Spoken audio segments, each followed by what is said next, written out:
listening to the Shite Talk podcast show. Shut up and sit down.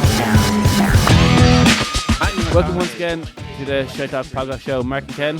What's crack? On episode 243 of the Shite Talk podcast show. If you say so. Yeah, it's smooth as ever. You know one thing about the numbers of the podcast thing? You're bad at numbers. Bad at numbers, but I also deeply regret ever putting numbers on the podcast. Yeah. It was just a thing. When I started doing podcasting, it was a thing that everyone did. Everyone had numbers on podcasts. And it's just, I don't know. It's just, you have to remember one more thing. So there's that one more thing. And when you're typing in, you have to type in that one more thing. If you're making posters, you have to put that thing in.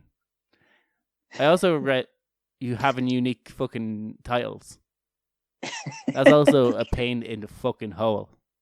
Because then I have to think of a title. And sometimes after I edit it, and it could take ages to edit, because we're fucking morons, I have to go, and now what do I call this thing?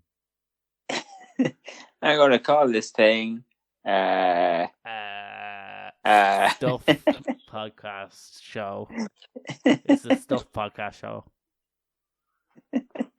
Usually something we said in the podcast sticks in my head, and I go, I'll call it after that.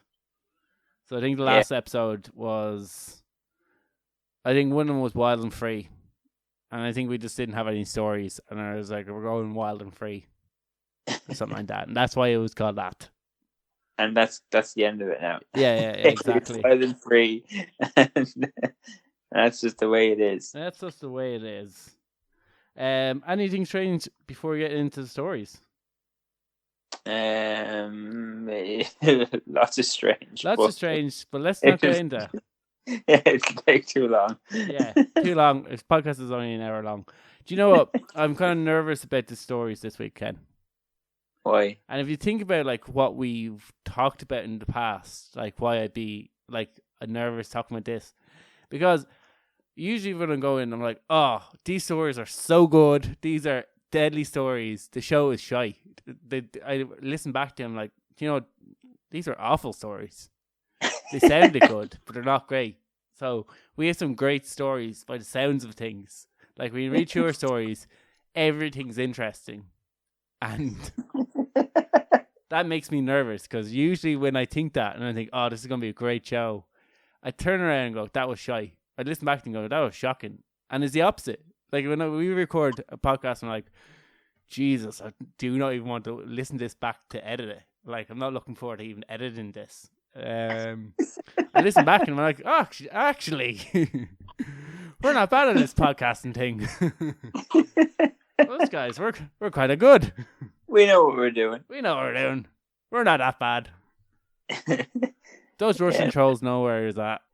Those Russian trolls. Yeah, they know a good podcast when they listen to one. They know what they're up to. Yeah. Because like we have an Irish legend that not a lot of people would have actually know his name. We're talking about Pint Man, Ken. Oh yeah, how Pint Man. Pint Man has made the news. And people are now starting to name pubs after him. I'm surprised this hasn't happened before. I'm not surprised that it hasn't happened. It's very odd to happen now. Like I'm surprised it didn't. Like a couple of years ago, like everybody was on about him. Oh yeah, there's about 1 million memes about this Pint Man. There's actually even face masks. Some girl just in some Stafford or something like that. She's a comedian. She actually made face masks with it on that you could actually buy of Pint Man, and they were actually pretty class. Like I'm surprised that a pub wasn't named after him like back then. Yeah, or even Hairy Baby. Hairy Baby hasn't Pint Man after all. Like. Yeah, hasn't done a like Pint Man t-shirt. Yeah, Pint Man t-shirt. Although I think his family are fairly pissed about people using his image. Yeah, well, do you know what? It's like this goes into the kind of story of Pint Man. And remember, we covered something similar with the guy with Big Dick Guy. Like we talked about how that. Oh yeah, I forgot about him. Yeah, like that guy originally did it for a gay porn magazine, and he's dead now. And it was just like a photo that was done in the early 90s, and a guy liked the look of his jib, and it was like, you know, I like the look of your jib. Let's do a photo shoot. And he's like, okay. and he did it, didn't really tell anybody about it. And somebody obviously was going through archives of porn magazines and found your man, and one thing led to another, and he's now resurfaced years later as the big dick guy, and he's been used time and time again as that big guy. I don't know. He has a name on him himself, doesn't he? I don't know. Does he? He's not just big dick man. Oh, I kind of feel like he does have a name, like Pint. Well, he probably does have a real name. Right? Oh no, yeah, you're right, but it's not his actual name. But I think he have an internet name. I'm not going to go and Google it. Okay, big dick black guy. 1 million or 7,006,500 results. Yeah, not a hope of Googling that. Google on. Okay, Ken. Okay. Can you think back years and years ago when we first met? You walked into like a dusty gym, and the first time you embraced me, did you go, "Oh Jesus, that's a nice smelling human being right there"? I can't really remember. You can't remember how I smelt? I can't remember like the first time I met anybody really. Except for somebody that like they definitely have a unique smell. Oh wait, so who is that? Because that could be your wife or your baby. She's like Shirley. No. Somebody in the gym. Oh, okay, fair enough. Yeah, no. I thought you were being all romantic. I was like, I can remember the first time I put my arms around her, sniffed her. No. Somebody in the gym with a very, very unique smell. Very unique smell. Yeah, Jesus. There's certain smells that stick in your head more than other. But apparently that's how we're kind of like dogs in that we sniff each other. And if you just instantly get on with a person, it isn't about the fact that you have things in common or the fact that you're just a nice general person. It's the fact that they probably like your scent and not like your deodorant. Is your bodily odor. Apparently, even through all our masquerading of our natural sense, it gets through. Our manly odor. So manly odor. Yeah, we go very sciencey in this piece. There's a lot of kind of like in depth. I probably should have read it over kind of thing before doing the podcast. I had all the time in the world. This whole afternoon thing, I was like, Jesus, recording podcasts in the afternoon, that's not the nighttime when you're still kind of somewhat sane. There's a lot of benefits to this. All the time in the world to do my research. No getting up at 5 o'clock in the morning. Last minute going through Lad's Bible looking for fucking stories. Yeah, just going, what are they talking about? Yeah. Let's copy them. And let's go back a week so that nobody notices. Yeah, so and then a woman is renting out her husband as well because she's a little bit cash strapped, and she's like, you know, I might as well make the most of them. Is her husband big dick man? He's dead actually, so no. Her husband is dead. No. She's renting him out. They're corpse, yeah, it's false advertisement. The government will be after. No, but you know, like any lads that talk about OnlyFans are like, oh Jesus, if I could make money on OnlyFans I would, or whatever. They make some. There's always like lads always, even though there's lads who make money off OnlyFans. Like, so this could catch on where women are like, okay, if you want to make money off the sex industry, go. Well, she says it's not, and it isn't sexual. I say 100% it is. Like, so we'll get into it. We'll get into why she's renting out her husband, and we'll even have a price structure for any people who need this, and I might even need it. Do you know what? Because as we talked off air, I'm fucking useless.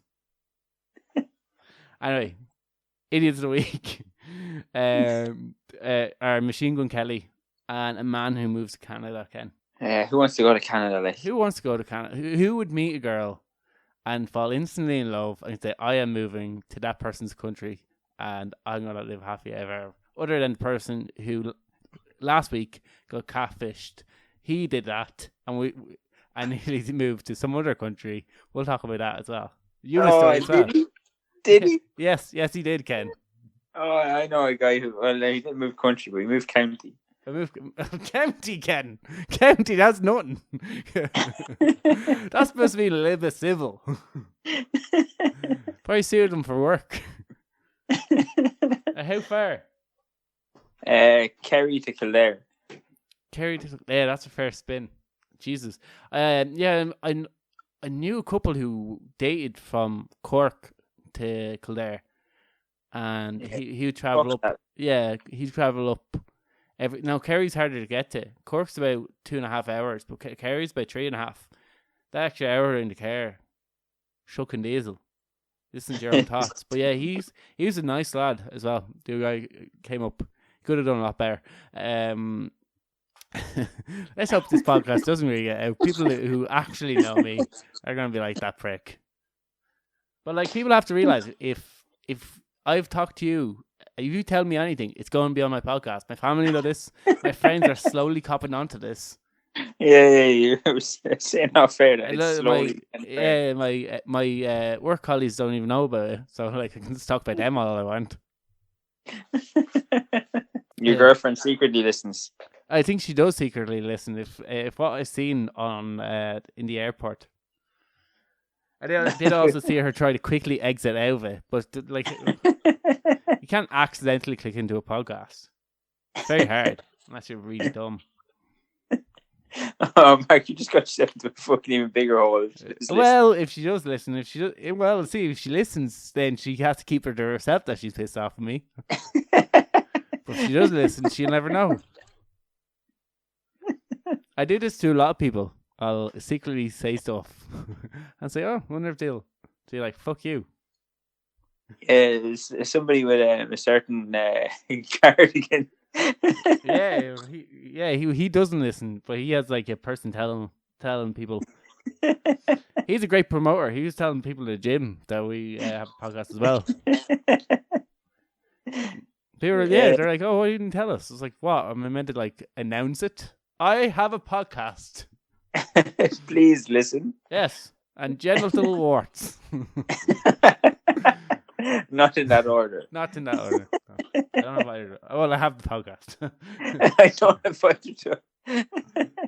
I'll be leaving. Maybe we just started his boat. Yes. So we'll get on with the show. If you're new to the show, if you're just listening, if you've trained with us, this is pretty much how it goes. Yeah. If you're just listening from the gym, hey. Hi, how are you? Don't bring this up on the mat.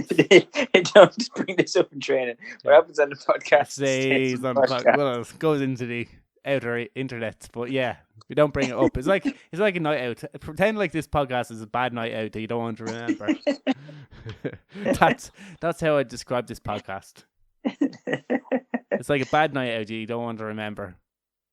His podcast is like stumbling across his podcast and listening is the equivalent to waking up beside the girl you don't remember going home with.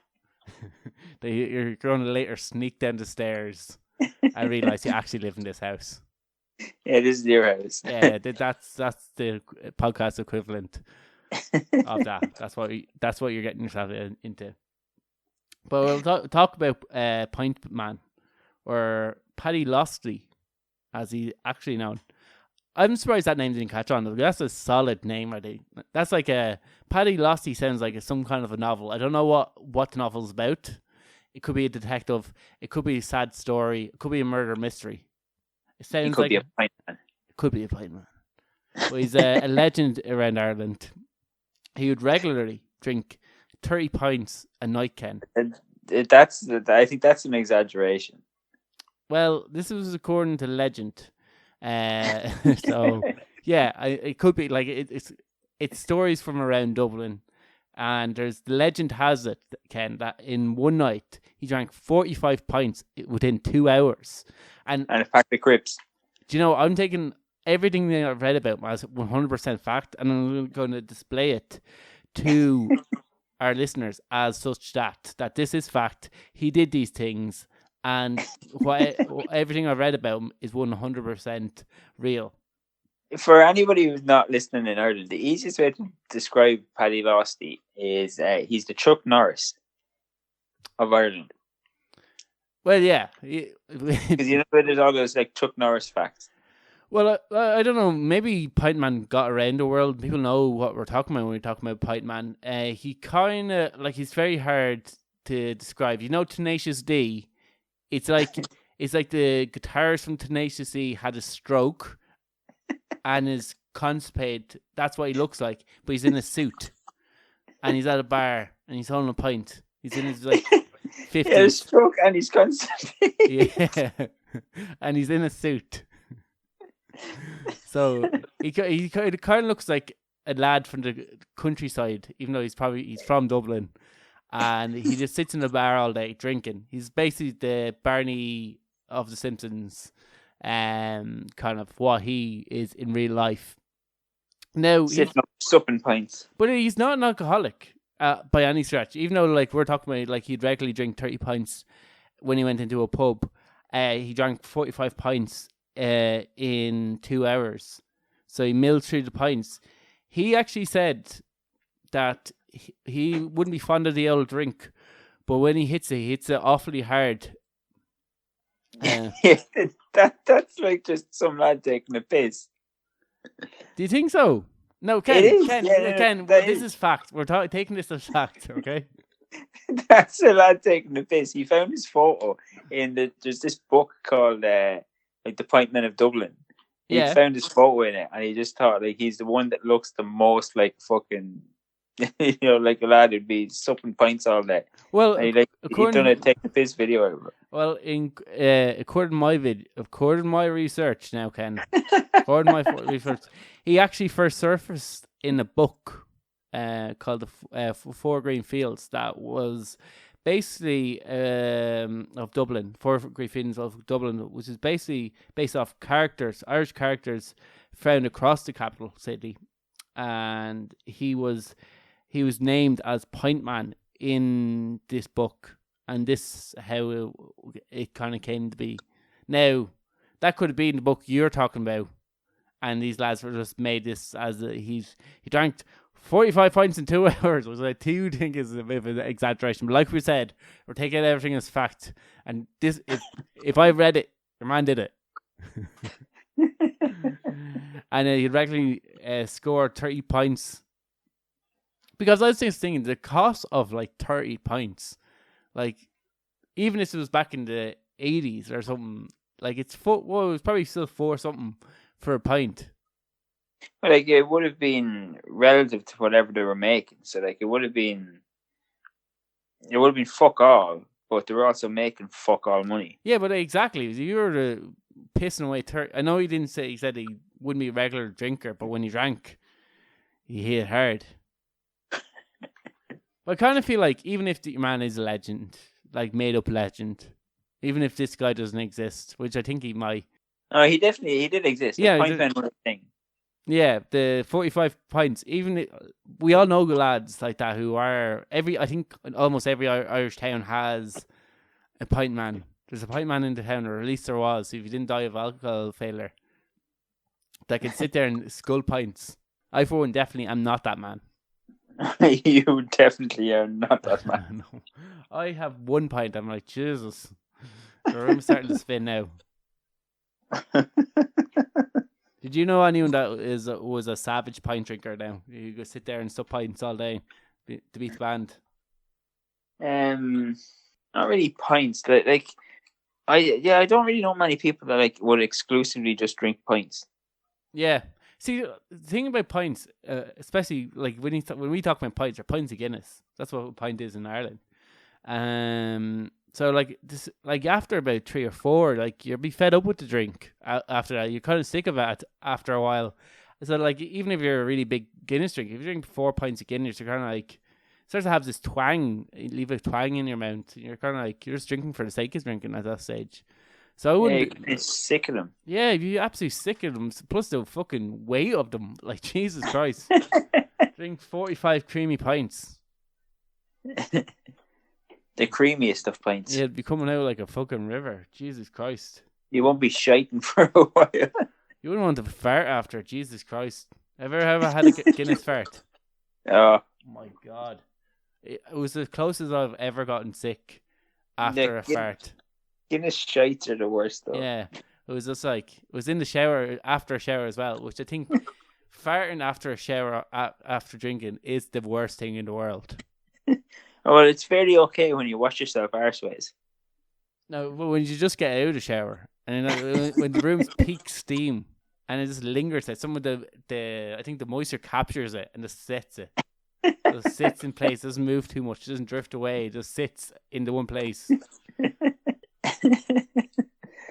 Yeah, no, not good. Yeah. We're very pedantic about our pints though, aren't we? Yeah, pint, yeah. Like, in terms of how it's poured, if it has bubbles on the top of it, like, does it have domage? Yeah, but that's all down to the taste. Yeah, it can add on to the taste. Like, it can, like, you're never going to get, like, a fucking shitty old can of Guinness to taste like an old pinteen. Yeah, that is true. But you will get an old shitty old can of anything else to taste like a pinteen. Yeah, you're probably right. Yeah, I was trying to think, or like at least the difference between like a pint and a can for most things isn't as drastic as it is with Guinness. Yeah, I actually think, if you are drinking out of the country, if you're going somewhere else, you're better off just sticking to a can. It's probably if you bring them yourself. Obviously, if you're sitting behind that bar for the last several months. Because a lot about how long it's been in the can as well, and in the that's why it's shocking. Like it's a tricky situation.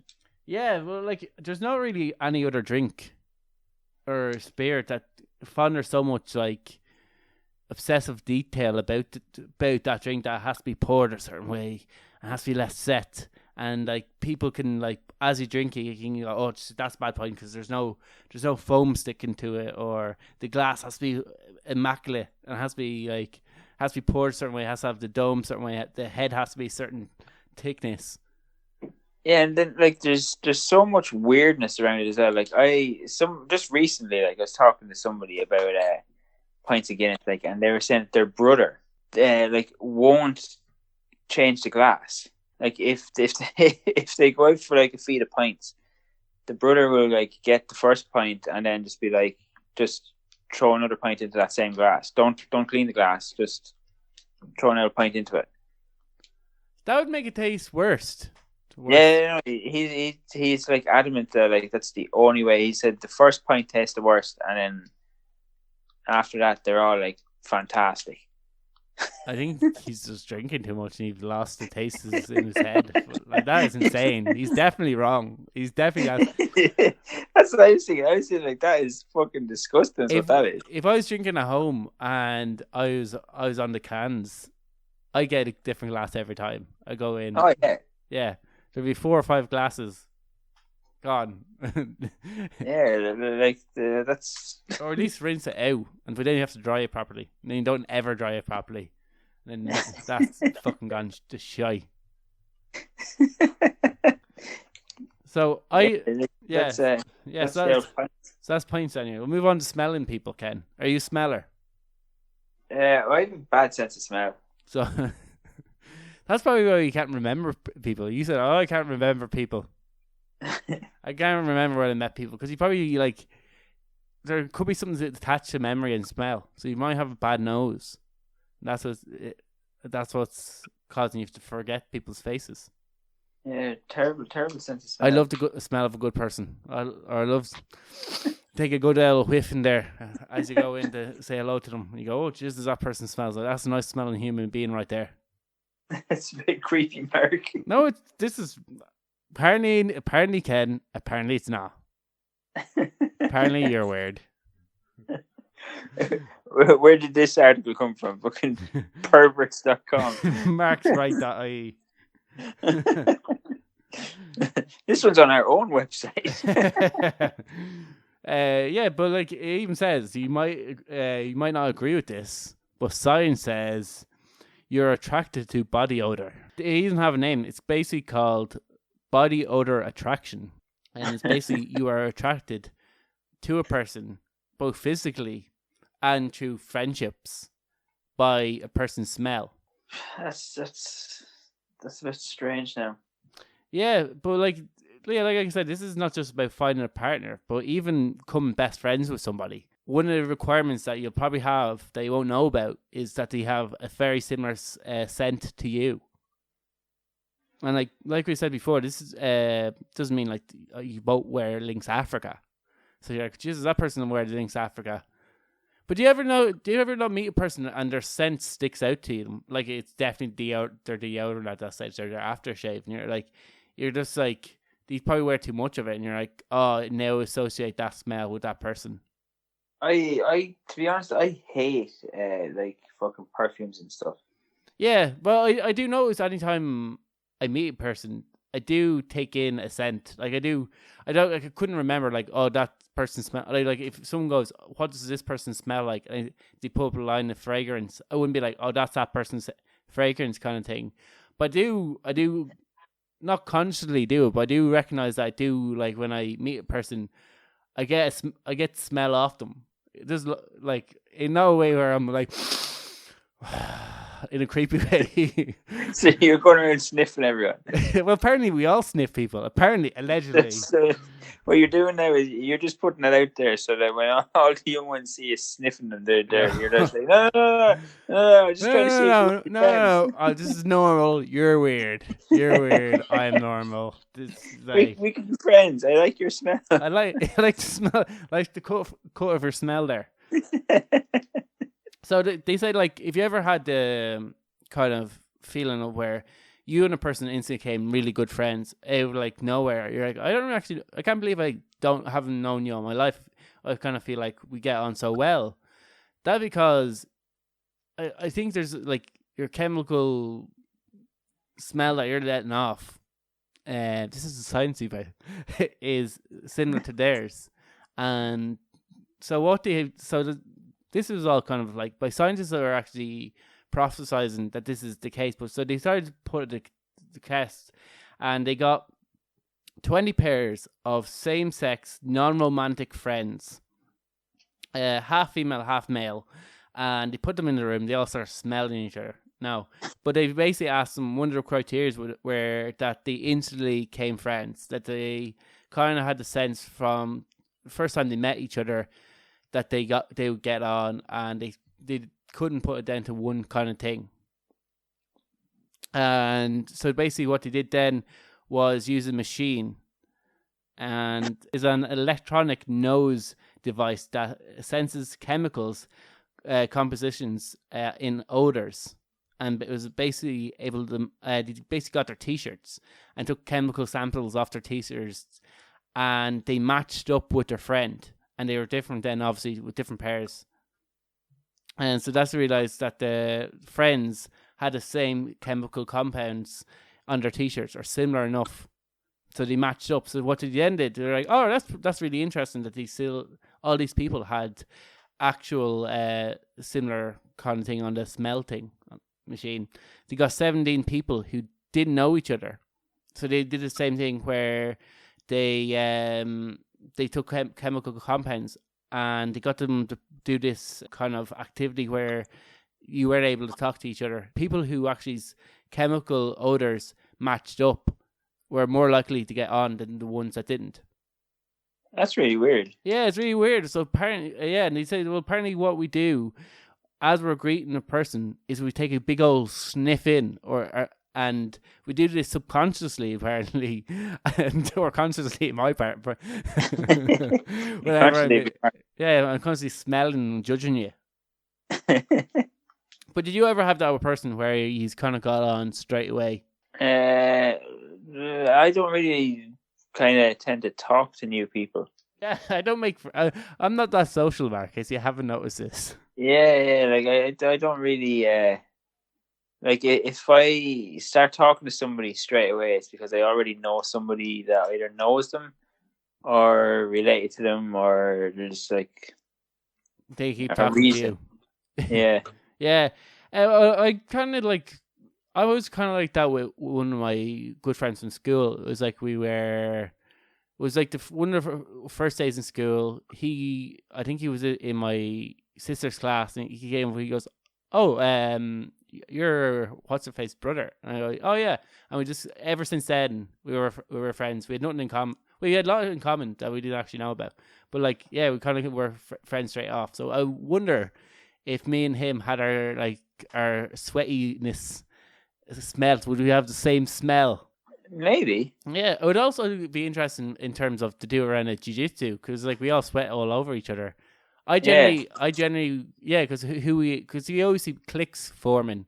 I wonder if those cliques have same odors, or is like women, like the dominant women, actually have their periods all lined up if they live in the same household.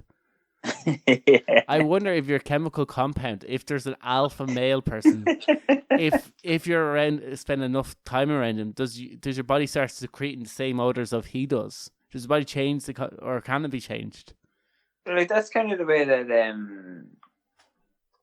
animals work, like pack animals work. Yeah, exactly. So that it's a very interesting subject. Smelling people, Ken.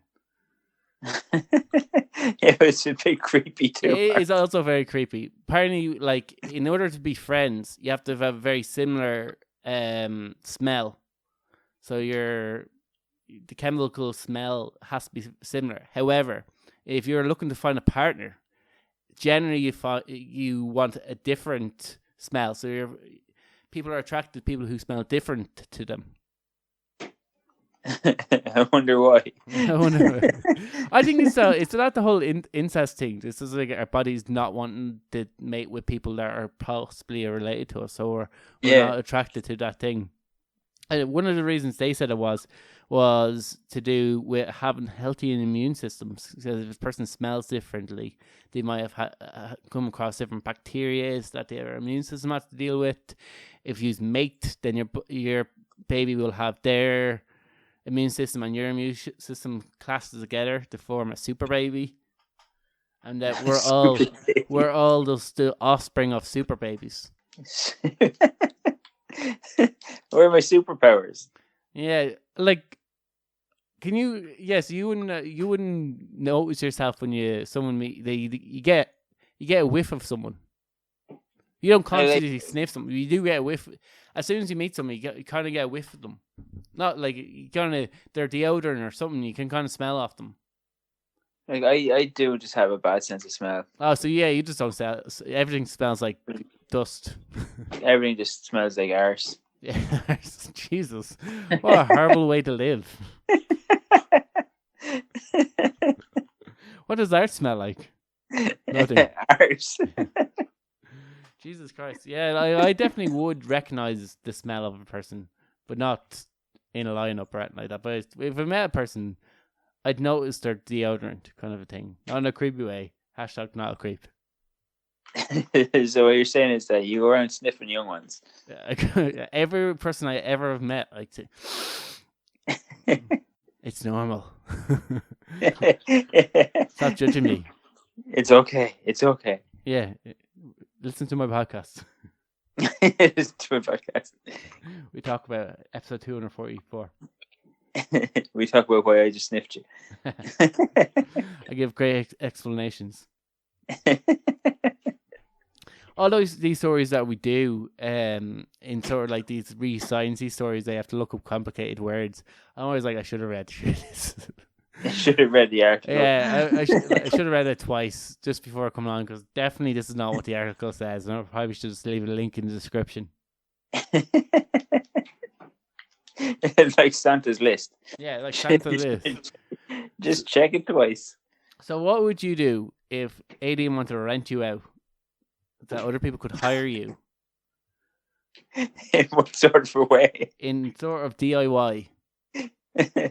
It'd probably fail miserably. It definitely failed miserably to me. Oh God, I am useless at DIY.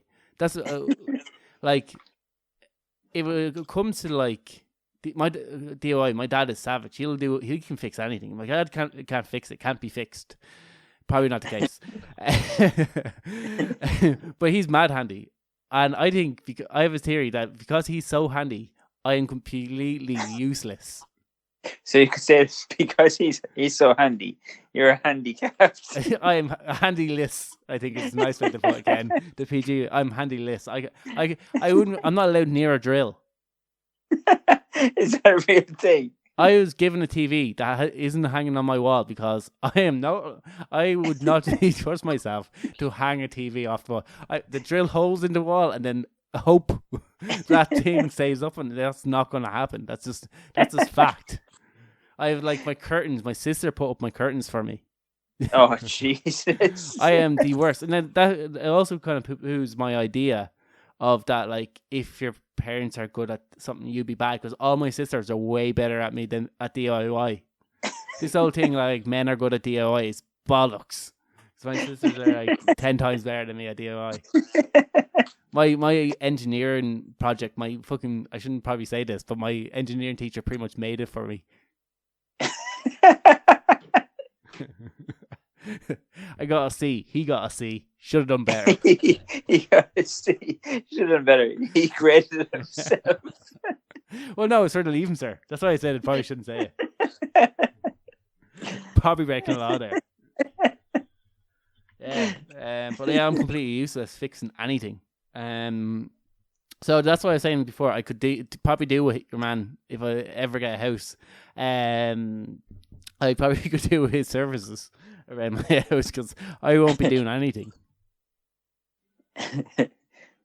I won't be dealing with it. I won't be dealing with it. So are you the same? You kind of like, if something breaks, you call a guy.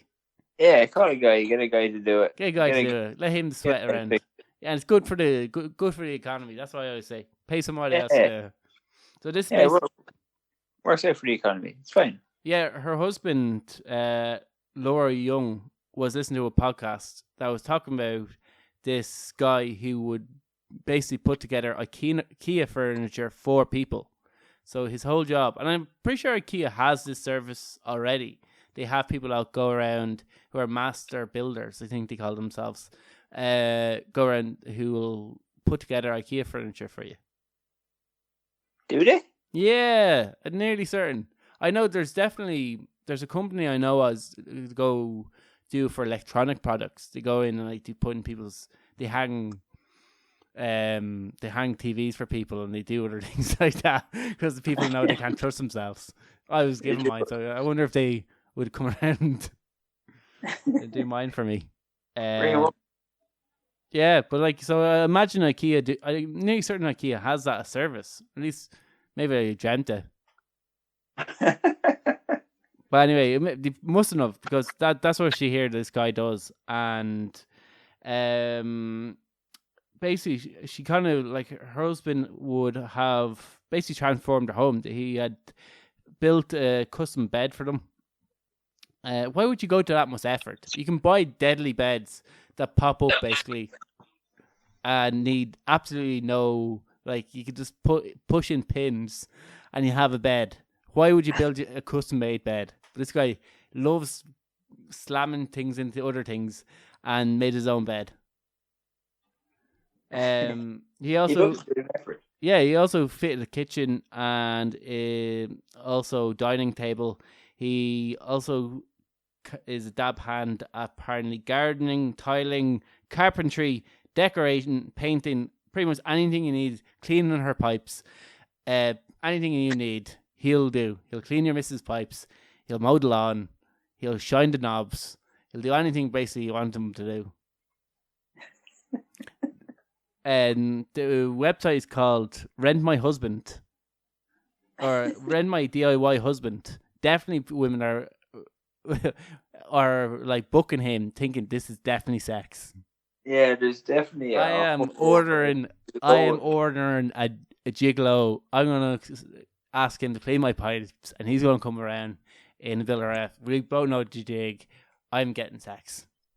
It's a load of mad shit going on with that. And he goes, "Oh, here you need your pipes cleaned," and he actually has. Oh, no, my pipes aren't bad at all. I thought sex. She did say that, like, she has got a few inquiries in terms of, like, oh, is this like a gigolo service, or will he service me as well as my washing machine, kind of thing. Well, most people think it's a great idea. What do you think of it? It's a bit of a fucking mad idea, like. I kind of definitely think first it was just a front of the brothel. Your one's definitely renting out her husband's dick. I was going to say hole, but maybe he swings both ways.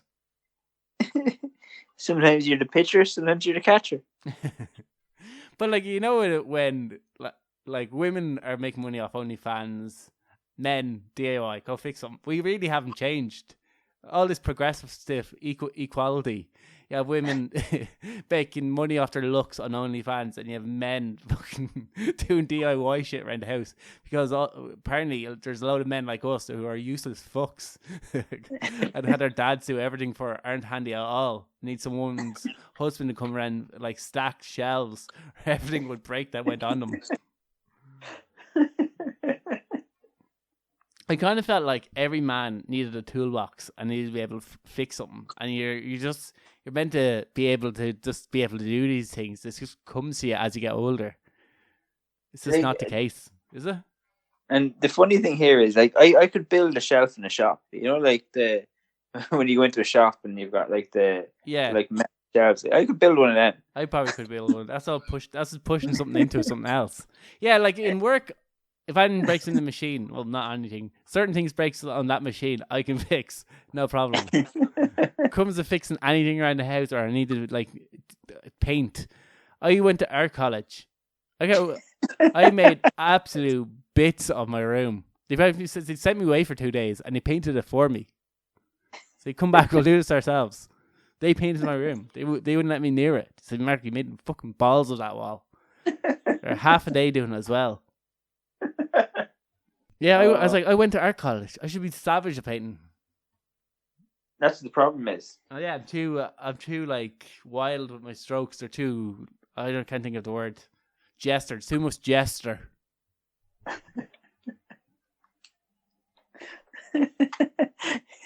Too much jester. Yeah, that's what they always talk about in art college. It's like the picture needs more jester. The person needs to look like they're moving. It's like it's a still life. it's a fucking picture. He's not moving.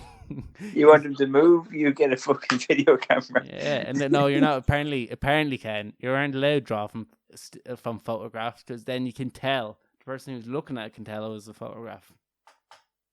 Oh, fuck's sake! I have a serious problem with like art classes and with like music classes. Yeah, they do talk a lot of wank now. In fairness. Like there's a lot of like killing creativity in it. I don't know if it's like, well, I only can speak for like drawing. If there wasn't any, there was like, you can do whatever way you want. You can make up the rules yourself. There is like theories, like color theories. So like you have to build up from light to dark with watercolors, and from dark to light with oils, and then acrylic is dark to light. There was also like throw pencil in there, throw crayons in there, be creative. Do what you want. You do you. Be creative. Just do it within these confines, and I'll give you a grade based on it. And yeah, you can get an F. So go be creative, but Jesus Christ, that's an F. Yeah, exactly. You have to be creative in my taste, or else you're gone. It's kind of like X Factor. That's why I think it sank, because it was like, we're looking for this particular type of star, and if you don't sound like this, even if you're a talented musician, you can get lost. You're not what we're looking for. Like the majority of your favorite bands wouldn't get past the first round of X Factor. But look at One Direction, the biggest boy band alive. They were, and now they're all gone off doing single careers. They were nearly booted out. They nearly never made it through like the second round with judges table. And they're like, oh, we have these rejects. Let's just put them together and make it like a boy band out of them. That's what they always do. When somebody has like, they've got the look and they've got an okay voice, we'll stick 5 okay voices together because they've got the look, and then we can spend the next 5 years working on their voices. And then in 5 years' time, we'll just split the band and send them all their own separate way when they've all got the voice we want them to have. Yeah, and then they'll come back for a reunion tour. Yeah, then everybody gets sick of them. The market's oversaturated and everybody's fucking sick of them, and they fuck off. And then they come back together because they all need fucking money. And we'll have fun with this. Yeah, and we don't get any Black Sabbath. Where is our Black Sabbath? But like even like stuff like fucking Nirvana or like Dave Grohl, like Foo Fighters and shit, like they wouldn't get past the first round. Oh God, no. They wouldn't get past the audition. Mick Jagger. Remember there was a rock X Factor. There was like a US rock version of X Factor. Yeah, I'd say it was probably the same thing. It was just a fucking bunch of fucking shite. Yeah, I just remember someone did Teen Spirit, and your man that was in Red Hot Chili Peppers when your guy left. Can't think of your man's name. He wore glitter pants. Was in like the early 90s. You know that guy? Dave Navarro. Probably. I'm gonna say yes. He's like, oh, I love that song. And got up off the stage and went over to them. That's the only memory recollection I have of it. But yeah, it was basically like a rock version of the X Factor. It was shocking. Yeah, fuck that. Yeah. So we'll what are we like for time? Do we have to move on? I probably do. If I say it, we have to move on. Yeah, we'll move on to idiots of the week. You have an idiot of the week. Machine Gun Kelly, surprise, surprise, has made it. Machine Gun Kelly's an idiot. Yeah. So why? End of story. Yeah, I seen something online, where he came out of a party, and he had blood all over his face. I'm presuming this is the reason why he's an idiot of the week. This is the reason why he's an idiot. So he played some fucking. I think it was a private show, like it was like a fucking private party thing. And who would pay the money for Machine Gun Kelly to play a private party? Well, how do you have that much money and that bad taste in I wouldn't say it cost that much. Really? I wouldn't say. I'd say he's quite expensive. He has probably a high taste. I wouldn't say. I'm going to look it up. Machine Gun Kelly. Rent Machine. My DIY musician husband. It's 40 grand. 40, but to have 40, that's a lot of money. Like, yeah, but like if you're the kind of person who's hiring somebody like a fucking big name in inverted commas for a fucking party, 40 grand's probably fuck all to you. Yeah, but still, like you wouldn't, you like the average Joe wouldn't rent out like Machine Gun Kelly. Anyway, the fucking bell end was there, and he was halfway through some song. He picked up a champagne flute and smashed it in his fucking own face. Did it break, or this was like? Yeah, like it shattered all over his face and fucking cut his eyebrow and cut under his fucking eye, and he's just a fucking spastic. I wonder, he's like, oh, I don't know how to get out of this fucking gig without not having to give their money back. I know. Oh, he was going on about it's something to do with he's depressed and he misses Megan Fox and all this shite. Why did they break up? No, she's like filming a movie somewhere and they were separated for a while, and she was making a movie in Bulgaria and he rang her with a handgun in his mouth ready to shoot himself because he misses her so much. Yeah, I was actually going to say, I did hear something like that. Apparently, yeah, it came up on like a story thing. Yeah, like that's the definition of a toxic relationship. Like, just fuck off. Yeah, he's mentally ill. Yeah. And like, whoever is hiring Megan Fox is also mentally ill. What movie is she starring in? Oh, who the fuck knows? Something shite in Bulgaria. It's in Bulgaria. That's all I need to know about that. It's Transformers: The Return of Fox. It's not even called Transformers. It's just like cars that turn into monster robots. Monster trucks. And just smash into other cars. They're not even fighting crime at this stage. They're just fucking there. Yeah, I guess every week he's a idiot of the week, is he not? He's just a fucking pleb. Ken, if you're new to this show, doesn't like Machine Gun Kelly. If you haven't picked this up already, I don't know what exactly sparked this hatred. I can't remember. I think he said something about, he had a fight with Corey Taylor. He said things with Corey Taylor, and that's like Ken off. And now the Corey Taylor thing, it was like the follow-up thing. Like, he starts saying stuff about fucking metal fans and Slipknot fans and stuff, and that pissed me off. What did he say bad about metal fans and Slipknot fans? I can't remember exactly what it was, but it was. But wasn't nice. Yeah, it was like fucking. They're all like stupid, and it was like the Fred Durst thing from the fucking Noise. Like they're all stupid and smelly and fucking Not wrong. whatever. Yeah, but like he fucking markets himself for like 12-year-old girls Who smell like disgusting. Have you ever went into a rock bar though, like an actual rock bar, and it Mark, smells? this is me. And hi, I'm Ken. I like metal and nothing else. Have you never met Ken? Have you not? Yeah. Okay. They all smell. They're all really awful places to be. Good music, shitty atmosphere. They don't have a shitty atmosphere. Oh no, shit! The place stinks. Everything about the place, like any rock bar around Dublin, stinks. And I was in there. One of my friends turned around to me and he goes, "Now I can see why people used to call us smelly rockers." And I go, "Yeah, you're not wrong. This place actually stinks." Where was it? I'm not saying the place out. Right? Yeah, I'm not saying the place out. There's every place. There was one place we particularly said it in, but it could be any. Just throw a rock bar around Dublin and it there. It's all smell. It smells. There's also there's very few real rock bars in Dublin as well. Like most of them are actually like they're fucking themed bars. They're not like actual rock bars. They're just like bars that some guy goes. What is a rock bar to you? What's the criteria for a rock bar? So like a bar that is like a rock bar like 7 days a week. Oh yeah, okay, fair enough. Yeah, like no wonder places you're on. There's very few of them. Yeah, okay, fair enough. So like, yeah, it's rock 7 days a week.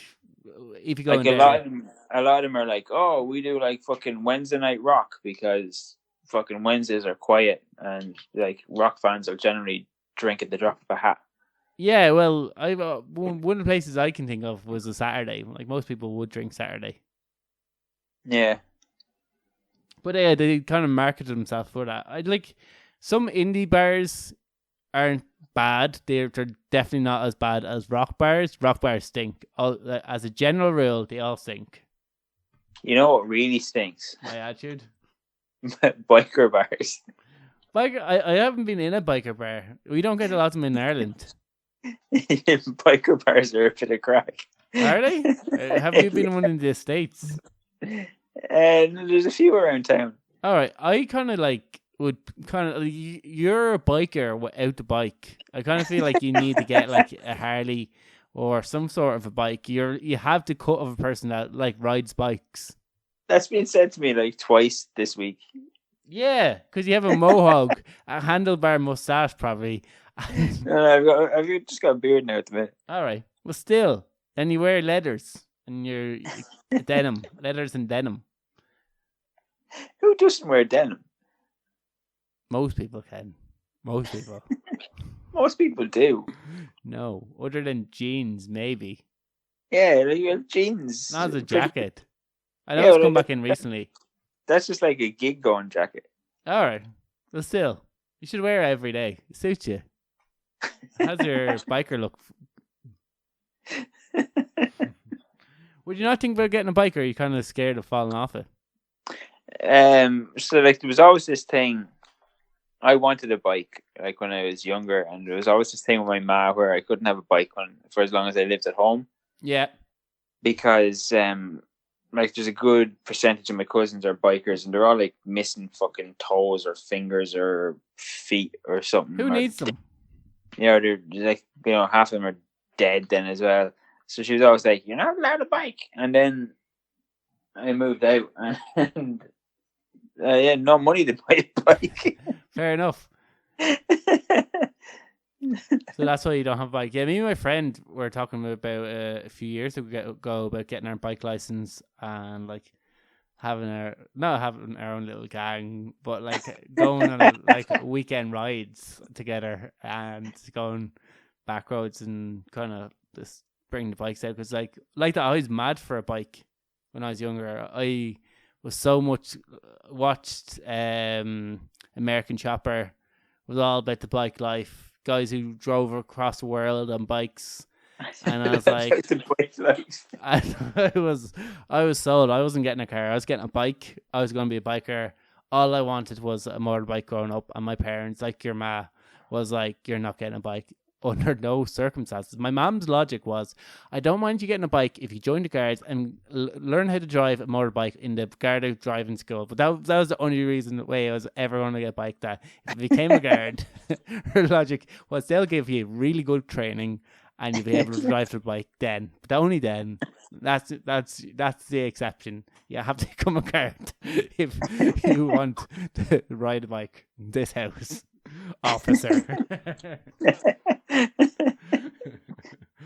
Like I was a bit obsessed with like fucking motorcycle clubs for a bit, you know, like like Hell's Angels and shit. Yeah, they're very interesting. I used to watch a lot of documentaries about like biker gangs, the 1% gangs, and around Australia as well. There's kind of a biking culture. Is illegal to be in a bike gang, or even to ride around like in a pack. It's like against the laws. Like I used to go like drinking with them. Oh really? And did they not give you a shit for not having a motorbike? You're like, oh No. All right. Get a bike, Ken. You'd fit in. You can. They'll teach you how to drive or ride or whatever you call it. Yeah, that's what I used to be at. Yeah, like you just learn. Once you have the license, you don't have to have a motorbike to have the license.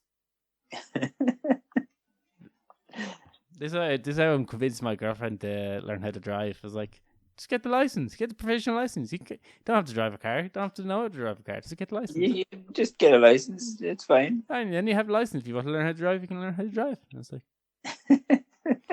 soon she'll be a full licensed driver. And then I don't have to drive everywhere. And she doesn't even know it. Yeah, exactly. Well, she doesn't know if she secret listens. If she secretly listens, yeah. We'll move on to my idiot of the week. And mine is about a man who moves to Canada. Now, originally, I said this story I thought was clickbait, and I was going to go past it, went out and make a cup of tea, because I hate clickbait stories. And I was like, do you know, it's clickbait, but I like it, and I think I can work with it. So I came back.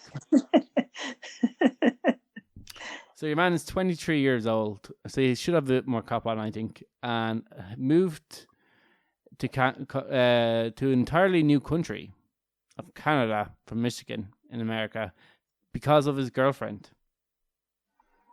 Yeah. Basically, he met her online on a dating app, as most people do now. They hit off, and she flew from Toronto, I think she is living in, to meet Terrence. And two hit off. He actually, they started dating. He got a tattoo on his neck of Alyssa, the girl's name, and then was like absolutely swooned by this girl and decided, I'm going to move 230 miles away to Toronto and I'm going to live with this girl. The relationship lasted 2 weeks, Ken. Yeah, doesn't surprise me. So, like, for most couples, long distance is what kills the relationship. They can't do the long distance. They break up. But apparently for Terrence, it's being around her and her wrecking his head that drove him absolutely mental, and is why he ended the relationship. Too bad he didn't put this thought into before he was getting a tattoo, Ken. So, like, necessarily, like that, like, so far there is sort of idiot of the week territory. You'd probably agree. Getting a tattoo of a girl's name after meeting her online and probably having a couple of dates, and she lives in a different country. It's kind of crazy. Like, I don't think I'd move country for a girl, especially one I've just met. I certainly know a lad who definitely would, and when we were on holidays in Spain, he nearly moved to Scotland after meeting a girl. And it was basically that night he met this girl. I woke up and thought he was sleeping in the same bed as, because three of us were sharing a flat. I was sleeping in somebody else's apartment. One of our friends who had an apartment somewhere else, didn't know where the fuck I was, had cuts all over me. Don't even remember the night. Didn't have my room key. Had to go down to reception. It was like, you know, you wake up and you haven't drank and you're just dehydrated and you're in Spain. I was like, couldn't get upstairs fast enough to get like just water in my into my mouth. And I was sleeping on the couch of this in this place, and the two lads were like sharing a room that had two different beds, and the door was open, and I looked in and I seen two of them. I thought it was two of them sleeping in bed together. I was like, I don't even care. I'm not even going to address this situation right now. I don't know what happened last night. I'm just going to sleep. I'm just going to go to get some water first, and I'm going to pass out, and hopefully I'll wake up. And I was like, woke up, and one of the lads was on the balcony, and I was like, why were you sleeping with your man? And he goes, that's such and such. And I was like, who's such and such? And he's like, don't you remember we met her last night? I was like, no. But that meeting alone, and maybe another time they met up, was that he was moving to Scotland. He was so smitten by this girl that he was convincing us to go on holidays to Scotland. I was like, definitely not. We are not going to Scotland because you met the love of your life and fell in love after 4 days. But yeah, he was like obsessed with this girl that he literally met and was willing to like move to a different country. So like he can probably feel your man's pain. Oh God. But yeah, you have a friend with a similar story. Yeah. I know a guy who he's from Kerry, and he was going out with a girl from Kildare, so he moved up, and about, I don't know, like he moved up. So I met him because he was working with me. So he transferred to like where I work, and he like had no friends. He knew nobody, and we got kind of like friendly enough. And then he was here about a month, and he found out that his girlfriend that he had moved from Kerry to Kildare for was actually cheating on him. Yeah, that's absolutely dirt, isn't it? It's like he knew nobody, and like, had he put a deposit? Were they living together, or did she have a place? Like, what was the living arrangements? Yeah, like he moved up and he moved into like her gaff. So, and he just moved. Did he? I take it he moved back to Kerry, or did he just like no? He still lives around somewhere. Oh, really? He's just stayed in Kildare. Jesus. Yeah, he lives in Naas now, I think. All right, he moved up in the world. It ended well from there. He's married now and he has like 5 kids or something. All right, he met some other girl from Kildare. Yeah. The metropolis of Naas, and fell madly in love. Madly in love. Yeah, so Terence wasn't only the neck tattoo that he kind of got a little bit, but he told his followers on Twitter that he had already planned to have babies with Alyssa. I'd even booked a restaurant to propose to her. Remember, this is all like within 2 weeks of moving in to a house with her, after probably meeting her online and probably meeting her maybe twice or 3 times at very most, probably once, knowing this lad, and already has a neck tattoo, thinking about babies with her, and is actually planning, has booked a restaurant at this stage to propose to her. So just to keep this in mind, keep that in your head for why this relationship broke up. Just keep that in your head. Right. The reason why they broke up was he couldn't cope with the relationship because of hearing her friends and her have fights every other night. So apparently her and her friends would get into arguments. She'd ended up crying, and she would start moaning to him about how much her friend said this and she did that, and he said this and then she did that, and she wouldn't listen to me, and she's a cunt and she's a bitch. You know how girls are, basically. and because he said you have toxic friends or in a toxic relationship with your friends, either cut your friends out of your life or I'm going. And he ended the relationship based off her friends and her would fight too much and she'd start crying and her friends were toxic. And basically she wanted, it was either him or his friends or her friends.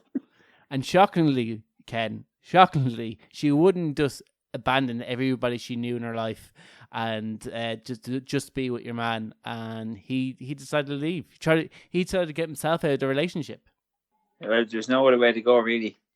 Well, yeah, exactly. Like either they go or I go. It's a very strong line to come in. Like straight after 2 weeks, like you need to get rid of all your friends, or else this is it. There's only one way that's going. Yeah, so like, so remember, like this is the part where I said, remember he wants babies. He booked a restaurant. He proposed to her.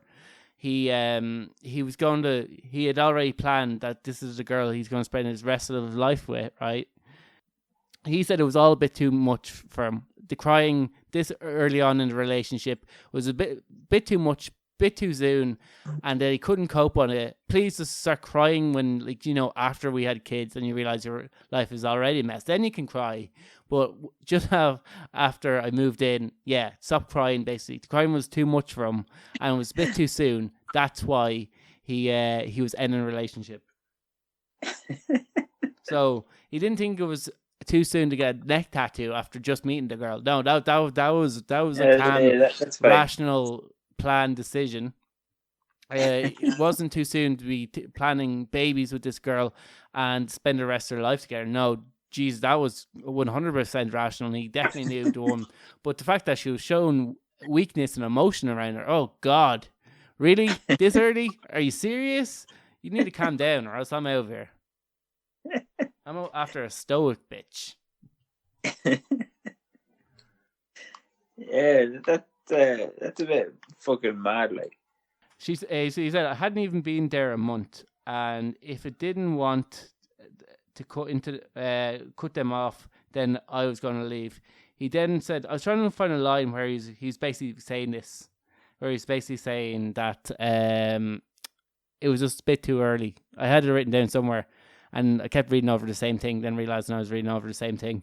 Yeah, he basically says it's too early in the relationship for him to have to deal with so much crying, Ken. And like I said, the neck tattoo wasn't too much too soon. The planning on having babies with your one wasn't too much too soon. But the crying, for the love of Christ, keep it bottled up until you start popping out the kids. Then you can start crying. Then you'll have something to cry about. Basically, is his rational idea. So when I was reading that, I was like, yes, I was writing in big black red letters, idiot all the week. Yeah, that's a bit like, you'd wonder. I don't know. He's definitely a freak. Yeah, do you know, there was a small bit in me, Ken. There was a small bit in me that was like, I thought you were going to take a side, and you're like, well, it does sound like his friends were toxic if they're having fights every night. And I was like, you obviously haven't lived with a load of girls before. This is what they do. They pick their friends they're going to have fights with, and they have a rotating list. It's like June, it's going to be her, and then it's going to be her, and then I'm going to be best friends with the girl I was fighting back in June. Now we're best friends, and I hate this girl. It happens. This is how it happens. They have a schedule. They stick to the schedule. They don't leave the schedule. From the schedule. Yeah, exactly. A schedule of fighting with friends is key.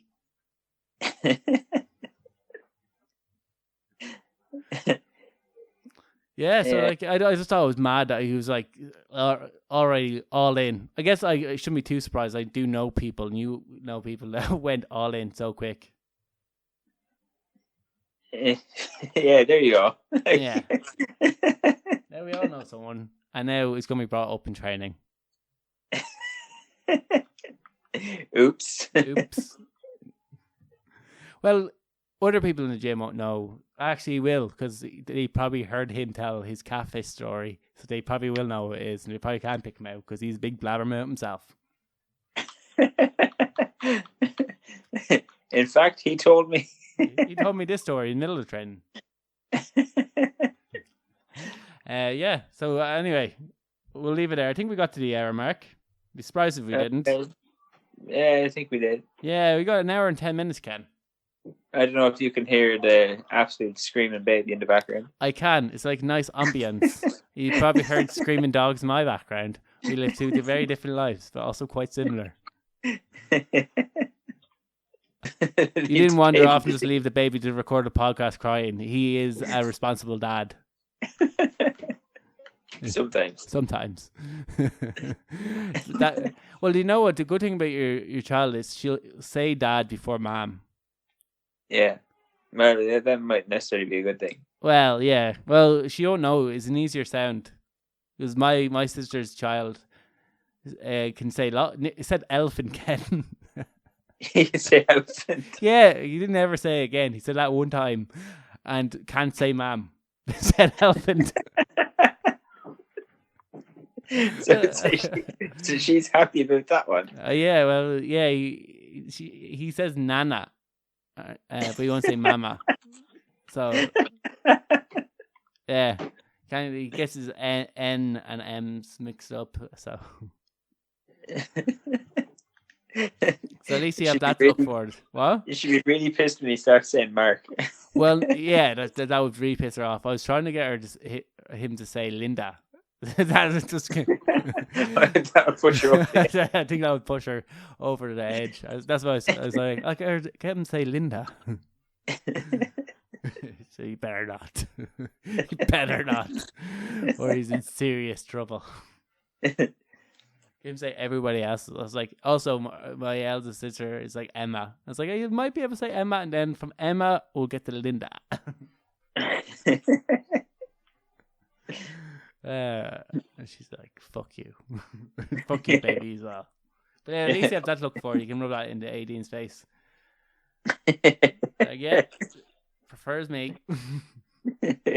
Yeah, but then it could backfire. In the middle of the night, be like, looking for you. Yeah, it's looking for you. It's saying that, isn't it? Isn't it saying that? You better get up. Anyway, we'll leave it there for the podcast.